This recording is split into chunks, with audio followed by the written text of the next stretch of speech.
We all have that friend who wakes up early to go get everyone McDonald's breakfast, but the rest of us sleep in. This is your sign to thank them. And if you're that friend, this is us saying thank you. Just a friendly reminder that right now, get any size iced coffee before 11 a.m. for just 99 cents. And a satisfying sausage McMuffin with egg is just $2.79. Price and participation may vary. Cannot be combined with any other offer or combo meal. Ba-da-ba-ba-ba. Okay, round two. Name something that's not boring. A laundry? Ooh, a book club. Computer solitaire, huh? Ah, sorry, we were looking for Chumba Casino.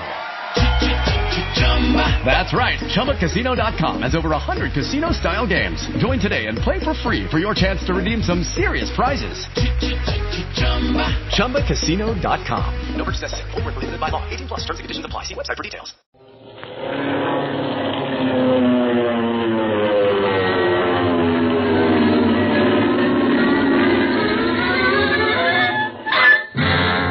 Speed Gibson of the International Secret Police. Ceiling zero, ceiling zero, ceiling zero.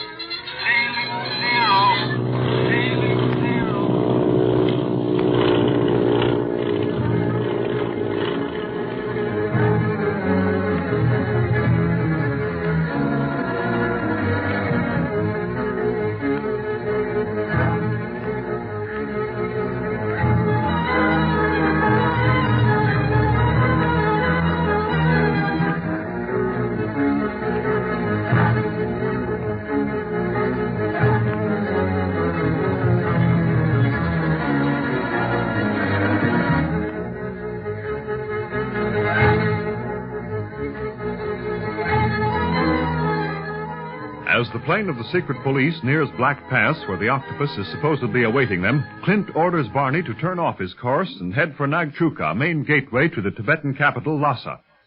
He plans to leave Dr. Kingsley and little Jean there for safety's sake, not knowing that the octopus and Quan Wu have also flown there. As the boys fly over Nagchuka, however, they see a plane below which they recognize as belonging to their enemy, the octopus, and Barney hastens to land beside it. Be careful, Barney. You're going to land at too fast a speed. You'll crack us up. No, I won't, Clint. Just hold on a minute, and I'll have you down, and we'll have the octopus. I sure hope you know what you're doing, Barney. Look, people are running out from that building and looking at us. Well, I don't wonder. They probably think a lunatic is flying this plane. Hold tight. I'm setting her down.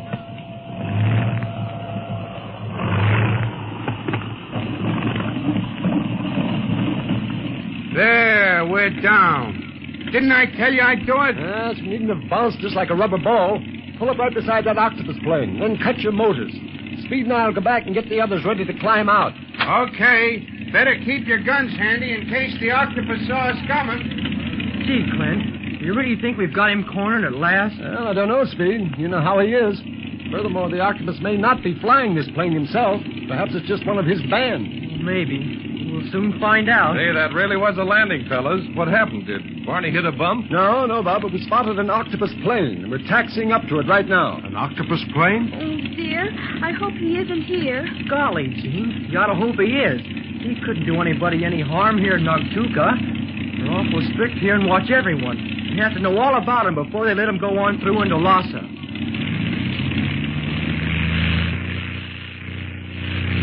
All right.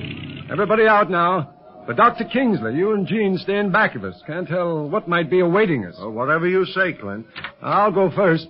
You follow me, Bob, and keep your eyes and ears open. You bet. Here we go. Oh, here comes someone to meet us. Looks like some sort of an official. Well, we can save time, I guess, by asking him what he knows about this plane. Who are those fellas with him?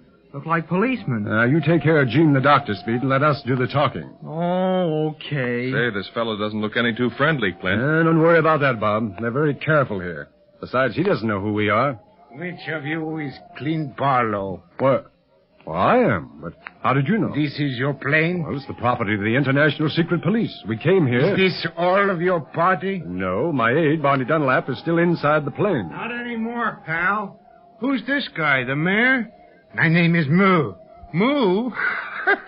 You find it funny? Very funny, pal. It sounds like a cow. You know, moo, moo. Oh, here, now take it easy, Barney. Yeah. Oh, he knows I'm only kidding. Have you told him about the octopus? Yeah, I was just about Enough to. of this talk. Clint Barlow, you and your party are under arrest. You... What?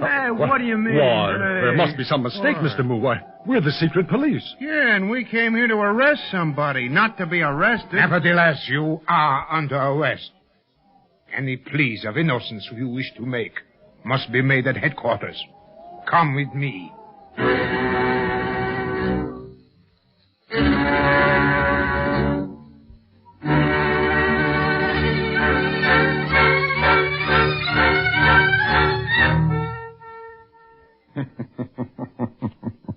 I can imagine how Clint Barlow feels at this moment, Quan Wu. Careful, Master. The chief of police is apt to return at any moment. It will take him a little time to see that our friends are safe in their cell.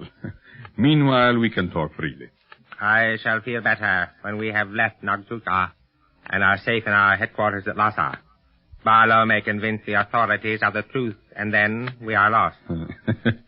Before he can do that, we shall be in Lhasa, Quan Wu. Do not forget that the Tibetan government thinks me to be a noted scientist, Paul Munier. I am going to carry on important scientific investigations here in Tibet. And for privacy, I pay the Tibetan government a very large sum of money. But what if Barlow tells them that you are the octopus? I do not doubt that he will, but they will not believe him. For you heard me tell the chief of police that instead of Barlow and the others being secret police as they claim, they are instead agents of a rival government, which seeks to discover my scientific experiments and carry them back to their own country. Enemy spies will use my inventions to destroy the civilization of the world. Yes, but clever as you are, Master, I am surprised that they believed you. Believed me? Quan Wu, with wars and rumors of wars thundering over the world, governments will believe anything. That is why crime thrives on war. The world is playing into my hand, Quan Wu, and someday I will be its absolute master. Yes, of course, Master. You look at me strangely. Do you think me insane? No, of course not. That is very wise of you, Quan Wu. And do not forget that you are supposed to be mute. Never utter a word when others than our own men are around to hear. I shall remember. I have found the right place at last to work from, Wu. Little is known about Tibet. Here I can enlarge my organization at will. I could build an empire here with no one to stop me. For always I have the excuse of science. Yes.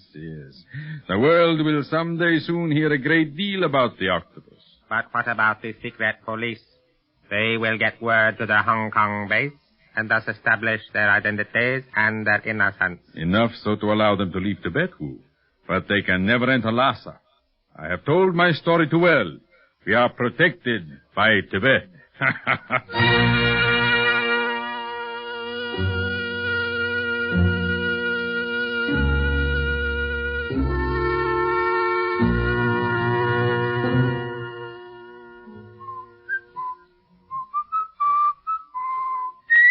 Oh, Barney, would you mind stopping that eternal whistling of yours? Things are bad enough in this jail without listening to that. I'm trying to be cheerful, Clint. This cell they stuck us in ain't no pleasure resort, so I'm doing my good deed to try and cheer you all up. You do a better deed by shutting up. All right, but you never did appreciate me. If we could only get to see the chief of police, he'd let us out of here right away. We did see him when they threw us in here, Speed. Yeah, but not to talk to. He just looked at us. They jailed us without giving us a chance to talk to anyone. We have no idea as to the charges against us, the reason for our arrest. Don't worry about the reason, old pal. It's the octopus. That rat framed us somehow. Oh, but how? How can he land here without giving himself away? If I knew all that, I wouldn't be in here. It really isn't so bad, Barney. I think it's kind of fun. We're sure to get out of this all right. And it isn't everybody who can be in a Tibetan jail. That's what makes me angriest of all, to think they put a little girl like Jean in jail, too. I guess you look like a criminal character, Jean. Oh, this is terrible. Seems like some horrible dream, Clint. We're in a bad spot, all right, Doctor. They'll have to let us talk to someone eventually. Then I can cable Hong Kong and prove our identity. They can't keep us in this cell forever. Why can't they? What? Why can't they? Who's going to know what happened to us? Maybe that's what they do to people when they come to Tibet. Put them in dungeons so they're never heard of again. You said yourself nobody knew much about the place. Oh, for the love of Mike, pipe down. Huh? You heard me. Why, Tibet is more civilized in many respects than a lot of other countries. Whatever jam we're in now is bound to be only temporary. So don't talk just to hear yourself talk and frighten Gene. I was only We saying... heard you the first time. Don't repeat it. There's only a way we could escape from this jail before the octopus has a chance to leave Nagchuka. Yes, that's what we're probably in here for, Speed. To give him time to take off. Sure it is. He probably spotted our plane long before we saw his and cut our throats so nicely with the officials that we'll be here as long as it suits him. Yes, but if he talked to the Tibetan officials, he couldn't have had his mask on. Say, Dr. Kingsley's right. Yes, the octopus must be traveling under an assumed name here in Tibet, and a very powerful name. He never could have had us thrown in here without a chance of talking for our rights. Say, Clint, if he can talk him into things like that, what's going to stop him from talking him into shooting us? Ah, there you go again. Well, it's possible. Or maybe this is one of them jails where the floor drops away and you fall into a well, or the walls close in on you. Oh, yes, or the ceiling, studded with long spikes, descends on you. Yeah, how did you know? Oh, I used to read the same kind of detective stories when I was 6 years old. Oh, yeah? Let me tell you, I've learned a lot from them detective stories. Oh, now I know what's wrong with you lately, huh? Well, stop reading them for the good of the International Secret Police. Clint, what'll we do after we do get out of here? Well, it all depends, Speed. Only I hope that we can get some clue as to the destination of the octopus. But I'm afraid he won't leave a trace. And all the time we thought he was going to be at the Black Pass. We just took a chance on finding him there. After Chang told him over the shortwave radio that we were following him there. Well, personally, I think it's just as well that you didn't follow him to Black Pass, Clint. Those planes of his were all equipped with machine guns, weren't they? Judging by the one we captured from Splitters, yes. Well, we would have been fighting against terrible odds. One plane against the fleet of the octopus. We could have done some damage with them bombs, though. But speaking of Splinters, I wonder if we'll see him again soon. Well, I hope so, because when we find Splinters, I think we'll find Marcia Winfield. Oh, Clint, you really think so? Oh, absolutely, honey. She's somewhere in Tibet. And sooner or later, we'll find her. We will if we ever get out of this joint. Well, you haven't helped matters any, you know. Mooing at Mr. Moo. Listen, it wasn't on account of that they threw us in here. Anyhow, that guy's name was funny. Well, you'll hear a lot more strange names in Tibet, Barney, so you better get used to hearing them with a straight face for all our sake. Hey, is everybody against me? No, Barney. But when you go to a new country, you gotta be kind of careful how you act at first. And careful of what you say. Listen to who's talking. Listen, kid, I've laughed my way in and out of dozens of foreign countries. Listen, a plane. The octopus plane, I bet. Quick, let me get to the window. Call that crack in the wall a window. Can you see anything yet, Clint? No, just the sentry walking back and forth. Yes. Wait a minute. Yes, it is the octopus plane. We've got to get out of here. Hey, now, wait a minute, fellas. Somebody's coming. What is all this noise about? The octopus, you let him fly away. I do not know what you talk about, Mr. Dunlap. But my chief is ready to see you all. Prove your innocence of the charge against you. To him. If you can.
That friend who wakes up early to go get everyone McDonald's breakfast, while the rest of us sleep in. This is your sign to thank them. And if you're that friend, this is us saying thank you. Just a friendly reminder that right now, get any size iced coffee before 11 a.m. for just 99 cents. And a satisfying sausage McMuffin with egg is just $2.79. Price and participation may vary. Cannot be combined with any other offer or combo meal. Ba-da-ba-ba-ba. With the Lucky Land Slots, you can get lucky just about anywhere. This is your captain speaking. We've got clear runway and the weather's fine, but we're just going to circle up here a while and get lucky. No, nothing like that. It's just these cash prizes add up quick. So I suggest you sit back, keep your tray table upright, and start getting lucky. Play for free at LuckyLandSlots.com. Are you feeling lucky? No purchase necessary. Void where prohibited by law. 18+ terms and conditions apply. See website for details.